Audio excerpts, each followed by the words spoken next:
Hi everyone, in front of me I've got HMD Fusion, and let me share with you how to allow unknown sources on this device.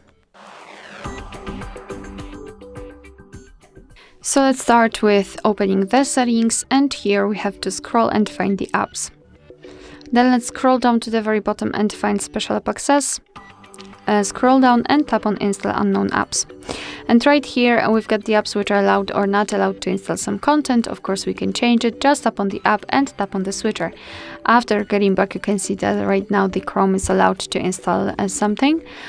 Be aware, because you're doing it on your own responsibility, some third-party apps aren't verified by the developer, so you may put your data and actually whole device at risk. So remember about that and choose the apps wisely. Of course, you can turn this, you can remove all previously granted permissions just by tapping on the app and tapping on the switcher again. Alright, so that will be all. Thank you so much for watching. I hope that this video was helpful, and if it was, please hit the subscribe button and leave the thumbs up.